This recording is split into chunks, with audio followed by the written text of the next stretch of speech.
Well, good afternoon, everybody. Listen, it's half term.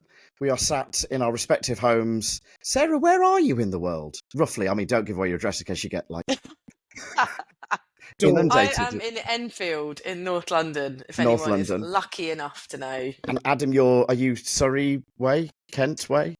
Yeah, I'm sort of in between the two. I'm in a little place Ooh. called Whiteleaf, which is Oh. known only really for the fact that it's got a tapas bar, and also it's the headquarters of Anne Summers. Is in Right. Whiteleaf as well. Apparently. For some of our primary teacher listeners, that's a shop that secondary school teachers go to. I didn't expect that for Adam. There you are. Never mind. Welcome everybody back to Coaching Unpacked. We're a little on the fly because we didn't expect this episode. Because this episode is all about engineering insight, and it wasn't meant to be. But Adam, in the course of his coaching, I'm talking about him like he's not here. But in the course of his coaching, well, you had a bit of a moment, a bit of a senior moment that has come to, that sparked something off in Sarah that was quite scary.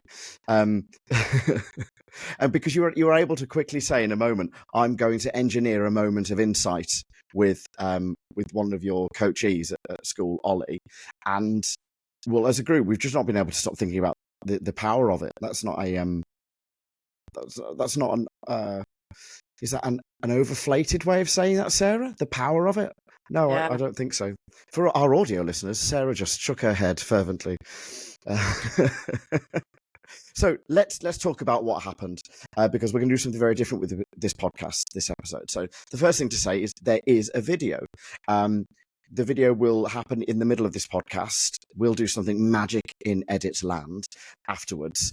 So if you are an audio customer, then you'll be able to hear what's being done. But we advise you to jump on Spotify, where you'll be able to see this as the visual podcast. It'll also be uploaded to YouTube as well, where I'm really pleased, guys. We get so much feedback from people saying that they're actually using this podcast as CPD within the school. Who wants to listen to us ramble on about Anne Summers at 8 a.m. at staff briefing? But it's about to happen.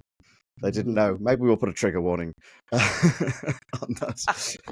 So you can watch this episode on YouTube, and it'll also feature on this week's coaching Substack that Sarah and Adam put out, and the link to subscribe for that will be in the description. So all you have to do is Google Cognitive Coaching Substack.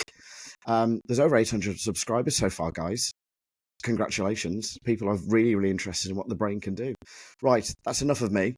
Sarah, can you please tell us what happens in this infamous video? Yeah, I'm calling it that video. That video. Because Videogate. I feel like we don't even need to we know what we mean by that video. Because it's so, I've shown it to so many people, anyone who listen. I just showed it to my husband, who is not in education, and he was like, okay, what am I looking at? The person on the street selling the big issue. I've got a video. No, thank you. But here's a great video. It's so good. It's such a good video. And when I saw it, I was just like, this is so powerful. So let me just summarize kind of what happens in this video, because you need a bit of priming. It's a bit like when you go in and watch a teacher who is excellent at behavior management. And if you go in and watch them, you're kind of like, can't really see anything. What am I supposed to be looking at? Because it's just all going so fluidly. So Adam's kind of achieved this with his coaching. And if I show this, if you watch this cold, it's almost like, well, yeah, what am I watching? But if you know what you're supposed to be looking for, you're like, this is amazing. So here's what happens in the video.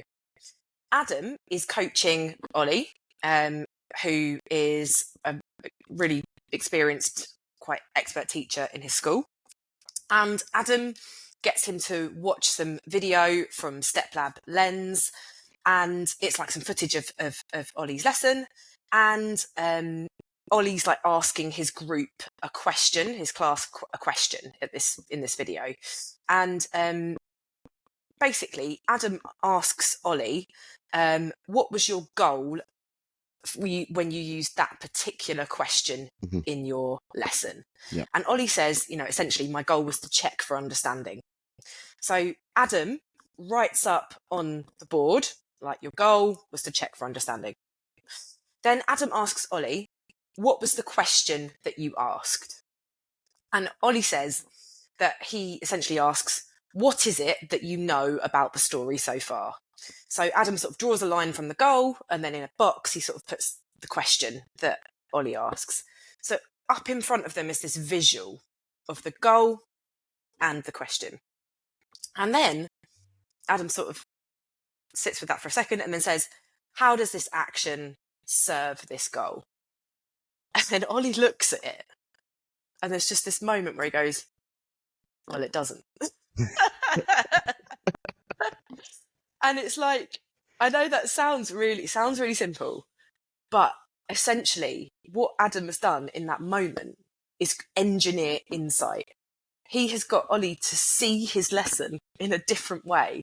And in the space of about 2 minutes, his video clip is 2 minutes long, Olly's gone, that's the problem. And that's what we mean by insight, a kind of aha moment where you're sort of triggered to think, I've learned something, I've got something now. So we're gonna watch the video now. Yeah, we're gonna and put the video before in. we do that, shall we thank Olly in advance for allowing us into this space, because it's a really nerve-wracking space. We're going to unpack it, but and thank you, Adam, for allowing us to see this moment, because it's really, really cool. So without further ado, roll footage. And this time, just have in your head, what was your goal with this bed talk?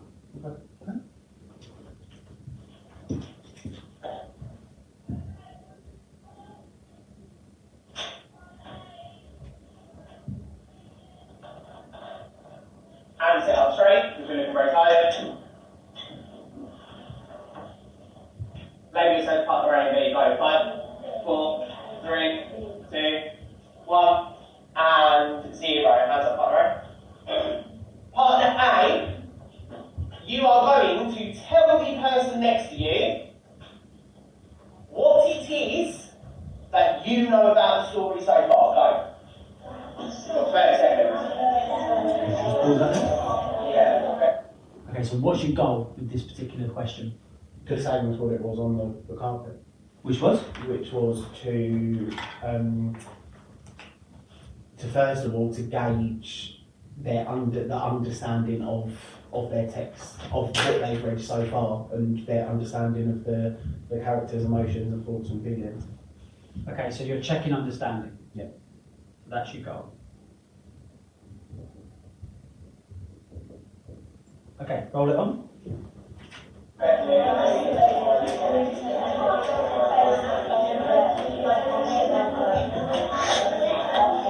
Pause it again. Alright, so in service of that goal, what was the thing that you did? What was the question that you asked? What do you know about the story so far?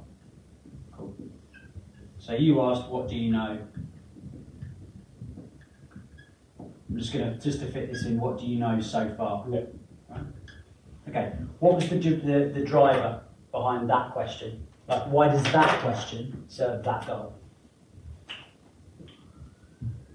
Well, it doesn't, does it? That's classic.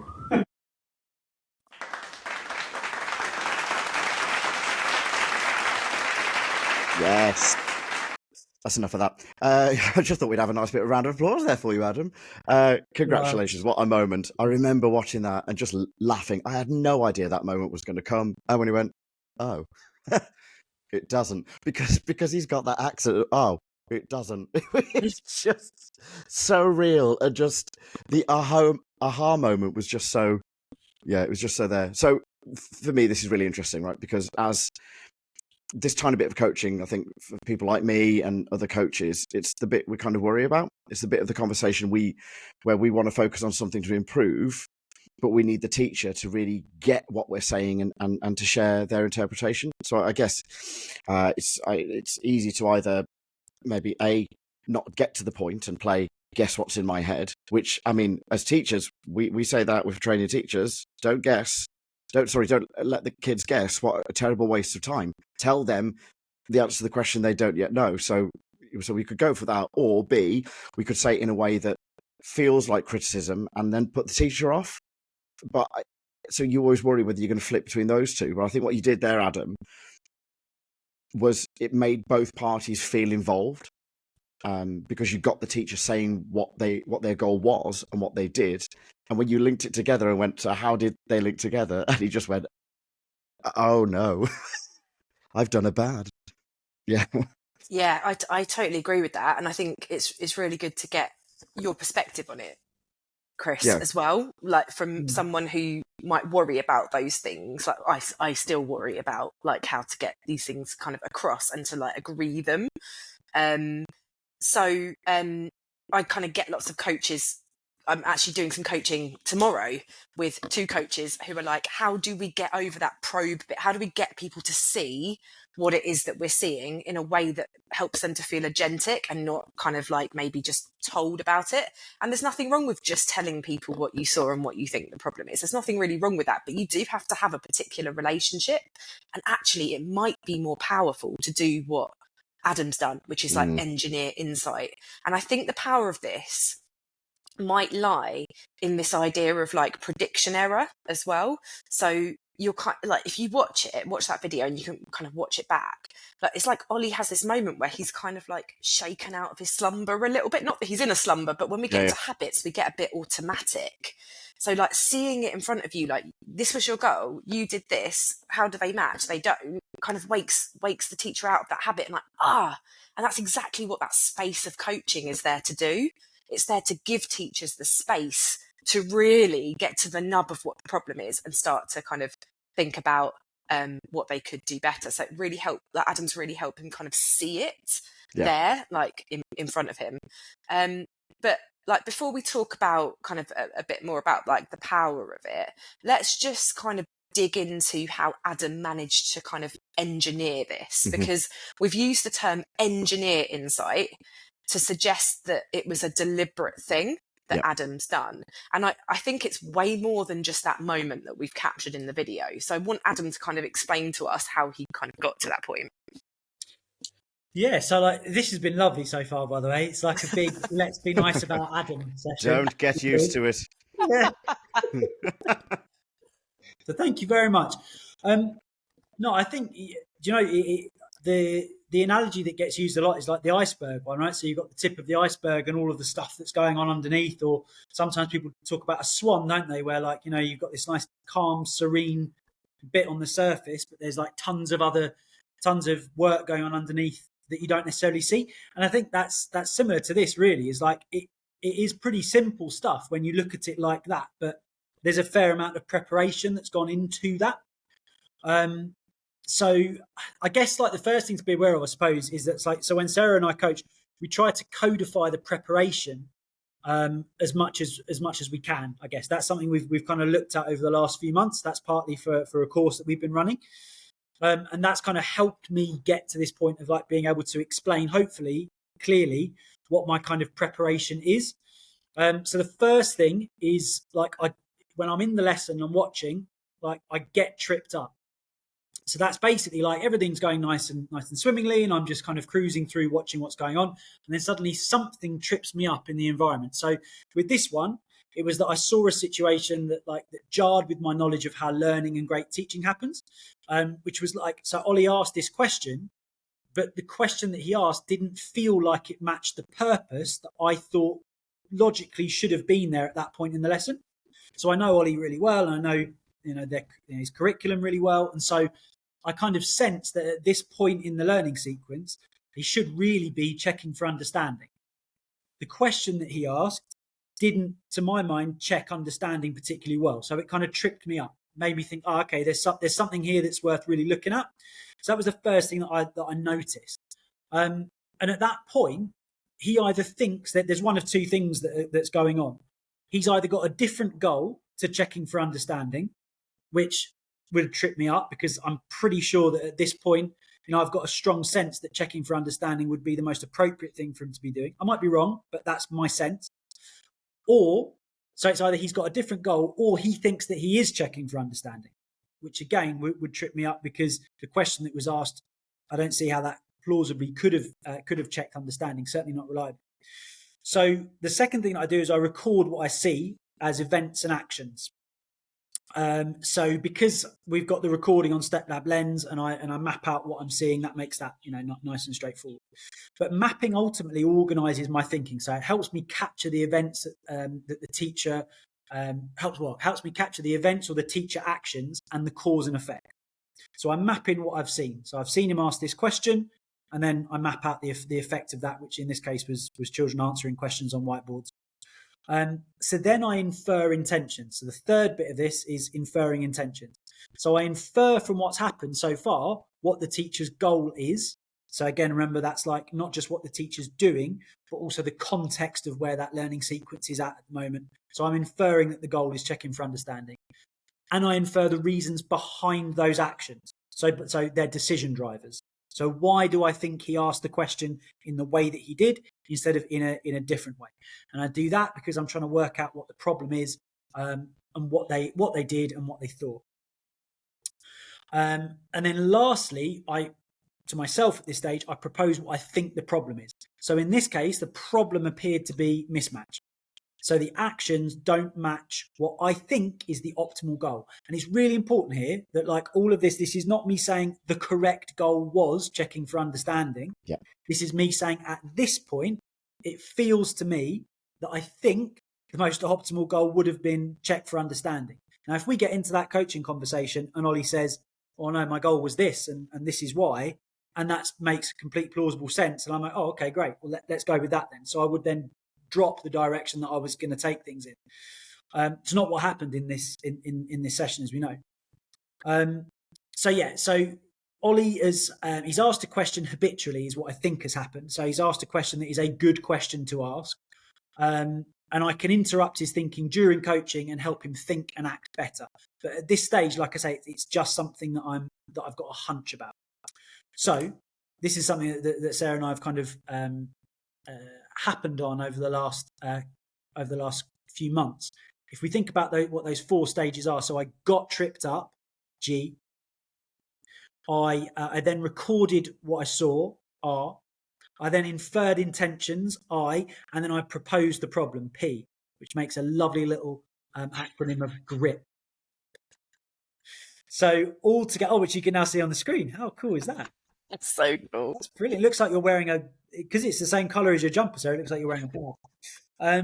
So that was basically that was my preparation. So that's basically how I prepared for this conversation. I then went away after the actual lesson itself, and I kind of padded out the mapping that I'd done. So I had some evidence to propose to Olly if I needed it, if I thought it was going to be helpful. But ultimately, my preparation is done around those 4 areas. What's tripped me up?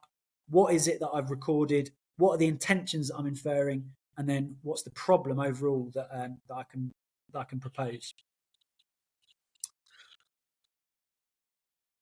Oh, Chris, you're on mute. Why am I on mute on a podcast? What's going on? It's because I was trying to do something fancy live. So you got a grip of the situation. That's yes. This is what we're sort of going for. How you've got me and the audience are with you. Can I ask a couple of questions, Adam? Yeah. Okay, so as I said earlier, one of the most kind of the aha moment that happens for Olly is an aha moment for us as an audience. Once we've got the context that Sarah had given us of who Olly was and what he was teaching and why we were there, otherwise it's just a bit kind of, you've walked in somebody's classroom and it's a bit weird because it's the private space, right? So is there another way that Olly could have, he had that moment, this real moment of insight that we're calling it, that you've engineered. Could this have happened without you mapping it out, without mapping his goal and actions in front of him? Was that a necessary thing you had to do, or could you just have a big old chat about it? Yeah, I suppose, like for clarity, then basically in the video for anybody that isn't able to watch it, or if you just need a refresh. So all that happened in the video was that I asked Olly, I've referred him to this particular point in the lesson. I said, what was your goal? He said, my goal was checking for understanding. So I put that up on the board. So at that point, we were just thinking about his goal. Then drew it up on the board. So we now don't have to try and hold his goal in our heads. We've got it written up on the board. Then I said, okay, what was the first thing that you did in this particular segment of the lesson. He said, well, I asked this question, which, to be fair, he'd already seen because we played the video of it, right? So, okay, I asked this question. Great, what was the question you asked? I asked whatever the question was. We've put that up. So he's able to think hard about that because he's not having to hold his goal in his head. Once we've then put up the question that he's asked, we're then able to go, okay, so now we've got the goal and we've got the action. Now, in what way does this action serve this goal? At this point, his working memory can be entirely devoted on looking at the alignment between goal and action, rather than trying to hold what his goal was and what his action was in his head at the same time. I think that means that he can think harder about the alignment. And I think that's probably the thing that means that he can very, very quickly and easily go, oh, they don't align. Alignment is the thing I'm able to really focus on because the actions and the goal are on the board already. The alignment doesn't match. Therefore, there's a problem there. I really like what you've done there, trying to align a teacher's thinking, because coaches are teachers, especially in the UK. So we have quite a few US listeners where over there, some coaches are just they're employed by the school. All they do is coach. What an amazing thing! But yeah, so they are teachers, and to expect, this is something I bang a drum about all the time, to expect teachers to teach our young people in one way, but then not our adults in the same way, whether it's with regard to relieving some of that cognitive load in that moment. How many teaching things have you been to where it's a slideshow full of 50 million words and it's 2 hours long and it's on cognitive load? You're sat there going, yeah, they don't get this. They don't get the irony of this. Okay, so, cool. So, right, I've got that. So mapping it out not only solidified it for you and for him, it gave him space in his working memory to really think deeply about the alignment that he needed to get. Do you know the other thing that I would throw in there as well, which is incredibly important, that I think you get when you map it like this, is I think you get the difference between belief and buy-in.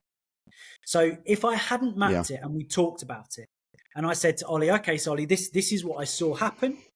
I thought this was your goal. Would you agree with that? Excuse me.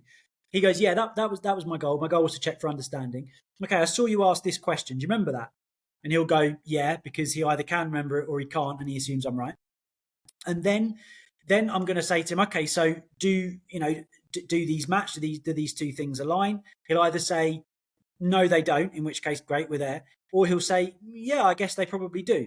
At which point I would then just tell him, or I would say, well, actually, I don't think they do align, right? So, and if I do that, he's probably going to accept it, because in the relationship that we have as well, I'm his deputy head. So I'd like to think that doesn't mean he, can't question anything that I say. He definitely actually does question stuff I say, which is great. But I think it's quite difficult when you're the teacher sat with the coach and okay, the coach has got this wider lens of awareness because they're not having to actually teach the lesson. So what they're seeing is probably accurate. I think what that gives you is the teacher buying into what the coach is saying. So the coach says, I think we should work on this because this is a problem that we saw. Teacher's like, yeah, okay, that seems logical. I'll buy into that. I think what happens here when you map it out like that, and teachers have that moment of insight where they see it and they're like, oh, it's completely irrefutable. Not in a problematic way, of course, right? Because it's not a problem that there's this mismatch. Actually, it's this brilliant thing that we've managed to spot together. But I think when they see it in front of them like that, that's where you get belief. So they believe that that's the part of the teaching that they should work on. And that is really motivational. And I don't think it's in the clip, but if you watch the video on, what you see is Olly grab the pen for himself and he starts like mapping out his own solution mental model. So that moment of insight wasn't like a deflating, I got it wrong. It was I see where we can improve it. And then he goes after that sort of improvement bit with tons of motivation himself. And that, I think, comes from that belief. So I think, belief rather than buy-in is another happy byproduct of mapping. If only a bee fit nicely into our little wait into grip. I'm not sure it does. Gripper. But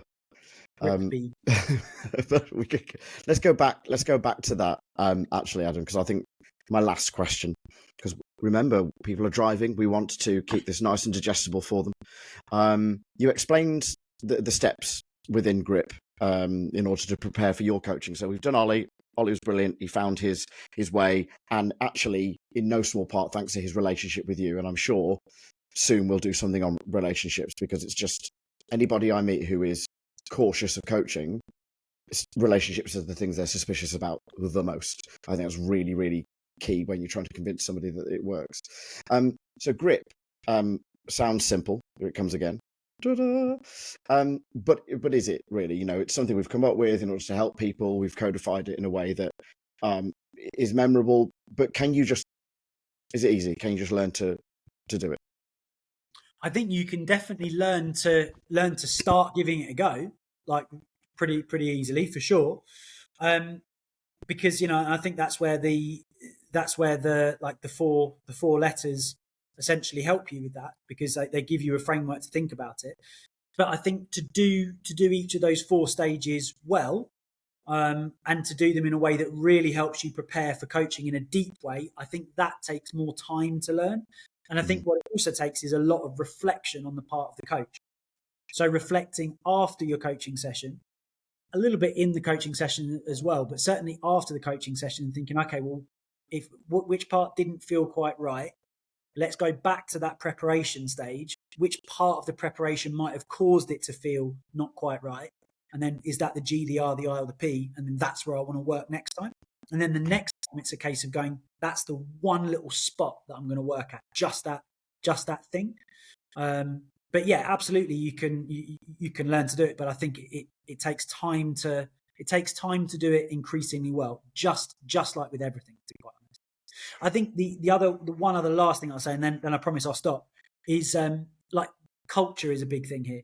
So like, yes, you can learn how to do Grip and to use that to prepare for coaching, but the culture has to allow you to do that. So I would like to think that in my school, a teacher getting it right in the lesson is not their aim. The coach getting it right and proving that they're able to see something that the teacher couldn't see, that's not the aim either. The aim of coaching in my school is about coach and teacher genuinely working together to identify and solve a problem collaboratively. So if that's the aim, and the aim stops being about being right, then getting it wrong, either as the coach or the teacher, is now no longer a problem. Yeah. I love that. Culture is really, really important. If you've got that, then you can start to put Grip in, and you know that you've got the psychological safety to talk together about what it was that tripped you up. If tripping you up means you got this wrong, then it's not going to go much further than the G of Grip. Yeah, that's awesome. That's such a good point about like being right. And it reminds me of something that Olly Cakebread said to me the other day, which is like, someone said to him, you can sit at one table at once, but you can never sit at both tables at the same time. You can sit at the be right table or the get results table. And it's like, you're sitting at the get results table. It's not about being right. It's about getting results and that progress for teachers. So given that Grip is a way that we can prepare for coaching, but it's not, we kind of likened it earlier, didn't we, Adam, to like teaching kids to concept map or to use like Cornell notes method. Like, it's not something that you get straight off the bat, but it's worth it for organising your thinking. And we've seen from that video, it's worth it for engineering insight. So Adam is generously putting on a free webinar where he's going to take us through the 4 steps of Grip on the 27th of March. So that's next month, 27th of March, 4 till 5:15. So it's really 4 till 5 with 15 minutes of questions. And we'll put in a link to the Eventbrite event. Tickets are free. Just want to share this stuff. Just want to get people playing around with this stuff and seeing how it would help. So if you are a coach and you want to prepare for coaching in this way, try preparing for coaching in this way. It's quite an organised way, and you were quite sort of interested in the way that Adam used it during coaching. Or if you are a leader of coaching in your school and you are thinking, you know, how do I get coaches to spot something really useful to coach on? How do I get people on the same page and get people sort of singing from the same hymn sheet, the similar mental model of how great teaching and learning happens? Then this event is for you. So yeah, we'll put the link there. That's Thursday, the 27th of March, 4 till 5:15. Tickets are free. We've got 100 spots. We'd love 100 people there Amazing, yeah. watching. And I think it's important to say for our future listeners, if you're listening to this and the 27th of March has passed, please don't worry, because when we set up Coaching Unpacked, we knew that these are the kind of things we wanted to do and push forward. So if by the time you're listening to this, it's passed and we haven't announced another one, it will happen, because we just want to get this stuff out there so that people can have a bit of a listen. So you can sign up to the free webinar and we can learn together how to engineer this insight through mapping for yourself. But I think it's really important, like Sarah said, leaders of coaching, leaders, teachers, coaches. I think nobody in education is going to be poorer for attending this, is my opinion. They're going to at least, even if you're skeptical about the approach as well, like definitely more so, come along. Yes. Because it may well be that you've got like the next little bit of insight where you go, well, what about this? If you thought about this bit, and we're like, no, but that now makes it 100% better. Like, come along if even like I say, even if you're skeptical, it's come along and join the conversation. Everybody's more than welcome. Sarah, did you want to wrap up with anything as we hit the listen? We're doing a 30-minute one. That's very impressive. Yes, for us. That's what we want. Digestible. Right, three things from me. Really, really quick things. One is, just want to echo what you said earlier, Chris, about big thank you to Olly, who's obviously not on this call, but is so generous with sharing both his coaching and his coaching when he's coached, if that makes sense. He's just awesome. I met him in person the other day and I was like, you're famous in my books. I've watched so many videos of you. So yeah, huge thank you to him. Second thing I wanted to say was please check out our Coaching Cuts Substack and sign up to that. We've got, when we say over 800 people, we literally have 801 people signed up. So it's not lots more than 800. It's because I just signed up, actually. I just pressed Did you? But we will show this video clip with a bit more of a deconstruction of it in obviously a less transient way on there. So have a look at that. We put out one every single week of coaching tips, getting loads of great feedback, but equally, as Adam says, challenge as well is very much welcome. And the third thing I was going to say has completely gone out of my head. But just love working with you guys and pushing coaching forward in this way. So yeah, big thank you. And if it comes back, just tweet about it or on Blue Sky and just be like, you won't get this yet, but I forgot to say something on a podcast, and here it is. And then people who will listen, they'll jump on those channels and they'll find it. Adam and Sarah, thank you so much for joining me and you for. Listen, I get so much out of just sitting and listening to you two talk about coaching. It's bloody brilliant. So thank you very much, and thank you to all of our listeners. Good luck back in schools next week. 7-week push to, is it Easter? Is that the next big one? We can do it, guys. We've got it. We'll see you all soon. Bye.